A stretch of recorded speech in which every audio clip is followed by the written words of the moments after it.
नमस्ते दोस्तों, आप सबका एक बार फिर से स्वागत है आपके अपने YouTube चैनल सत्य सनातन में। बहुत अंडररेटेड ऐसी खबरें जो अभी तक सोशल मीडिया के अलावा कहीं पर भी फैल नहीं पाई। सोशल मीडिया पर लोगों ने काफ़ी कोशिश की है कि दो लव जिहाद के मामले, एक समाल खां हरियाणा का और दूसरा है सोनभद्र उत्तर प्रदेश का, ऐसे मामले जो रोंगटे खड़े कर देने वाले हैं, ऐसे मामले जो आपको बताएंगे कि आपकी बहन बेटियां कितनी ज़्यादा इग्नोरेंट हैं, इतनी सारी बातें समझाने के बावजूद, और ना केवल लड़कियां बल्कि उनकी माँ, उनकी बहन, उनके बाप भी इतने ज़्यादा इग्नोरेंट हैं कि वो इस बात को समझने के लिए सक्षम ही नहीं हो पा रहे हैं कि वो कौम जो आप लोगों के अस्तित्व के लिए बहुत बड़ा खतरा है, वो हमारे रिश्तेदार कैसे हो सकते हैं।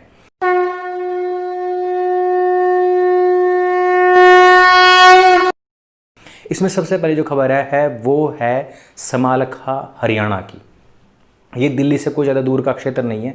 नूर मोहम्मद नाम का एक व्यक्ति मधु नाम की एक लड़की को अपने प्यार के पाश में फंसाता है, और वो प्यार तो नहीं कहा जा सकता, उसको लव जिहादी कहा जाएगा।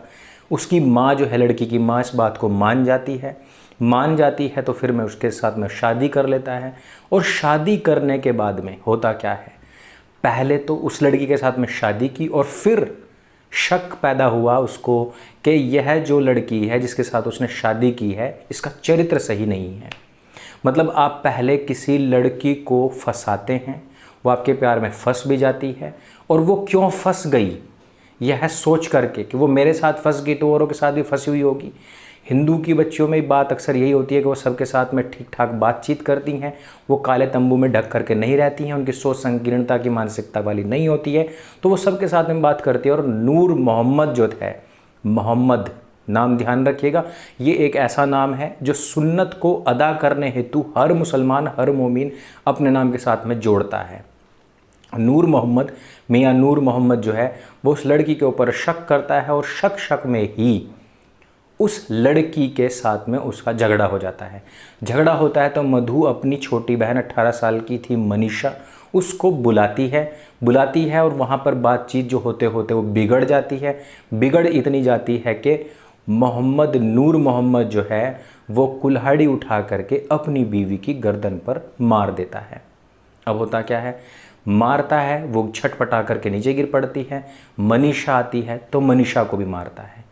मनीषा को मार करके डाल देता है, अपनी बीवी को उठाता है, रेलवे ट्रैक पर ले जाता है, पेट्रोल छिड़क करके आग लगाता है और भागकर वापस घर आता है। घर आने पर वो देखता है कि अरे गलती हो गई, 18 साल की लड़की थी, उसको मैंने कैसे मार दिया। शव के साथ में ही बलात्कार करता है। आपने पाकिस्तान की एक खबर देखी होगी जिसमें वो सैकड़ों महिलाओं के साथ में कब्र खोद करके अंदर जा करके उनके साथ में फिर रेप करता है। पिछले दिनों मैंने एक हदीस के ऊपर भी वीडियो बनाया था और मैंने बताया था किस प्रकार से एक बेटी थी, मुस्लिम की बेटी थी, और ये तब की बात है, 1400 साढ़े 1400 साल पुरानी बात है, और ये हदीस में अंकित भी है। खुद कब्र में उतरवा के इनके प्रॉफेट ने कहा कि ये तो भी जवान है, तो इसके शरीर का वर्ण किया जाना चाहिए, उसका भोग किया जाना चाहिए। यह कार्य तक हुआ है, और यही उसी सुन्नत को अदा कर रहा है नूर मोहम्मद आज की तारीख में। आता है वापस, अपनी साली के साथ में बलात्कार करता है और फिर उसको उठा करके नाले में फेंक आता है।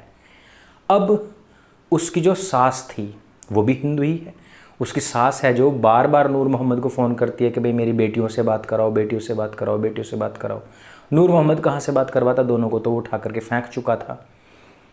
अब सास आती है वापस मिलने के लिए, वो कहता है कि भाई तू आ ही जा, मिल ही ले, फ़ोन पे बात नहीं हो पाएगी। 8 सितंबर के आसपास की ये बात है। वो अपनी सास को लेने के लिए जाता है और रास्ते में ही उसका गला घोट करके उसको मार देता है।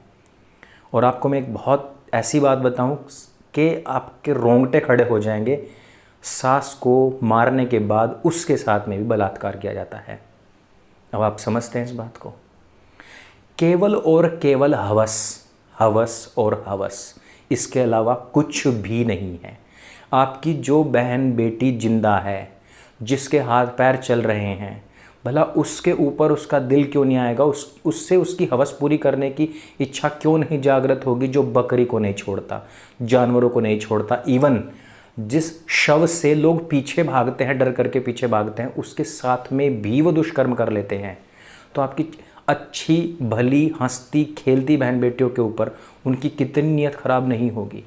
वो आपके साथ में हंसते हैं, बोलते हैं, खेलते हैं, तो आपको क्या लगता है कि वाह वाह वाह, नूर मोहम्मद सेकुलरिज्म का पाठ लेकर के आया है और अब वो हमारे साथ बैठ कर के इसको बाँचेगा और बातें होंगी और उसके बाद में हम यहाँ पर हिंदू मुस्लिम एकता का एक दूसरे को पाठ पढ़ाएंगे और अंकुर आर्य जैसे लोगों को ठेंगा दिखाएंगे, उनकी खिल्लियाँ उड़ाएंगे। और फिर क्या होता है, अंकुर आर्य तो आप लोगों को सचेत कर रहा है, लेकिन आपकी बहन बेटियों के साथ में क्या होता है, अंतिम संस्कार तक उनको नहीं मिल पाता है।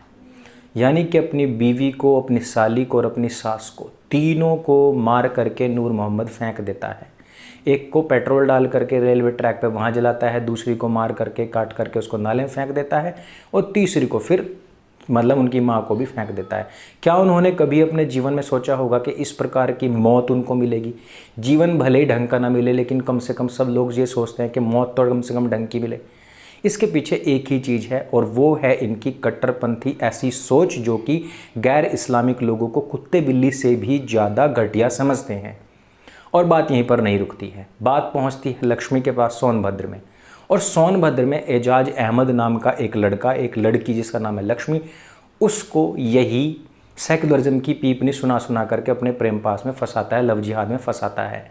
वैसे भी उत्तर प्रदेश का कानपुर और पूरा का पूरा जो इलाका है वो पहले ही बदनाम हो चुका है, लेकिन ये लड़की जो है फिर से एक बार से इसके चक्कर में फंस जाती है और वो चक्कर में फंस करके इसके साथ में निकाह भी कर लेती है। लेकिन निकाह करने के बाद में देखो, इस लड़के का एजाज अहमद की शक्ल देखिए, कितना मासूम, कितना भोला लगेगा आप लोगों को। इतना मासूम और इतना भोला लड़का आपने ज़िंदगी में नहीं देखा होगा।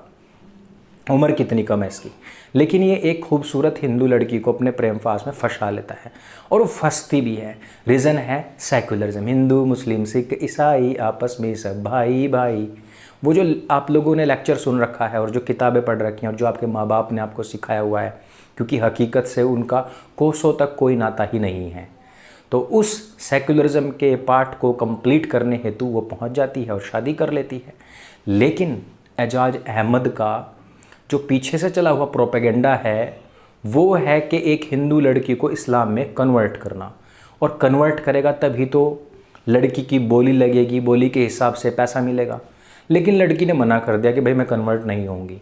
सेम टू सेम वही मामला जो कि जयपुर में पिछले दिनों हुआ था, जिसमें कि एक लड़की ने मुसलमान के साथ में शादी तो कर ली थी, लेकिन अपने बच्चे का नाम कान्हा रख लिया था और कन्वर्ट ना होने की वजह से अपनी जान से हाथ धोना पड़ा था और उसका चेहरे को बहुत बुरी तरीके से कुचल करके उसको मारा गया था।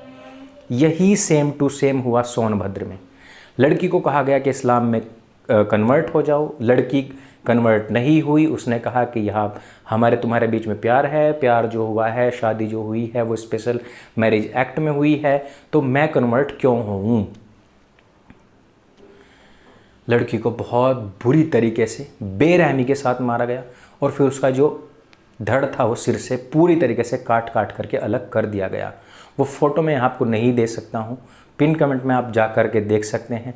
मैं ये सारे जो पिक्चर्स हैं वो अपने टेलीग्राम ग्रुप पर डाल रहा हूँ, वहाँ आप फ्री बुक्स भी ले सकते हैं और जितनी भी रिलेटेड जो हमारी न्यूज़ होती हैं, खबरें होती हैं, उनसे रिलेटेड जितनी भी वीडियोज़ हैं, फ़ोटोज़ हैं, वो सब आपको वहाँ मिल जाएंगे।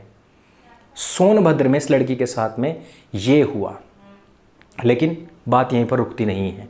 यानी कि ये जो अंधानुकरण है ये यहीं पर रुकता नहीं है।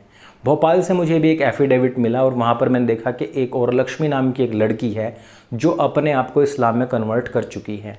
20 साल करीब इसकी उम्र है और कोई भी धार्मिक मजहबी जो रिवायतें हैं, जो उनके उसूल हैं, उनको लेकर के कोई भी कभी भी कन्वर्ट नहीं होता है। आज तक का इतिहास है, कोई कन्वर्ट नहीं हुआ है। या तो कोई डर से हुआ है और अब वो डर ख़त्म हो गया है, तो क्या है, लव जिहाद। मुझे नहीं पता है कि हिंदू लड़कियों को क्या मिलता है इन पंचर वालों के पास में। मैंने ऐसा सुना है और वो जो सुना है वो आप लोगों को पता है, मैं वीडियो में नहीं कह सकता, बहन बेटियां भी इनको देख रही हैं, लेकिन मैंने ऐसा सुना है, लेकिन वो बिल्कुल भी सच नहीं है जिसके लालच में लड़कियां वहाँ पर जाती हैं।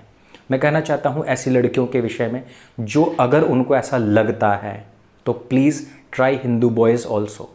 आप लोगों को पता लग जाएगा कि किसके पास में क्या है।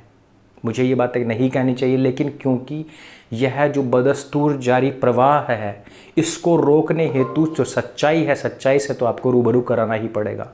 इसलिए इस चीज़ को ठहराव दें, अन्यथा अपना इंश्योरेंस पहले ही करा लें, क्योंकि हाथ पांव भी टूट सकते हैं, थूथड़ी भी टूट सकती है, जैसे कि अभी पूनम पांडे का हाल हुआ है, आप लोगों को भी पता है।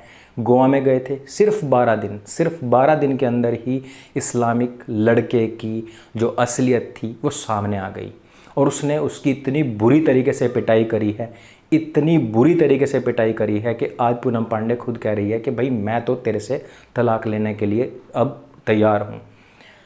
ये रियलिटी है। रोज़ाना सैकड़ों केस होते हैं जिसमें से कुछ केस बाहर आ पाते हैं, लेकिन आपका जो मेन स्ट्रीम मीडिया है उसको कुछ चर्सी लोगों की खबर दिखानी है, कुछ आत्महत्याओं की खबरें दिखानी है, कुछ और भी बहुत सारी खबरें दिखानी होती हैं जिसमें कि रस आए, जिसमें कि पैसा आए।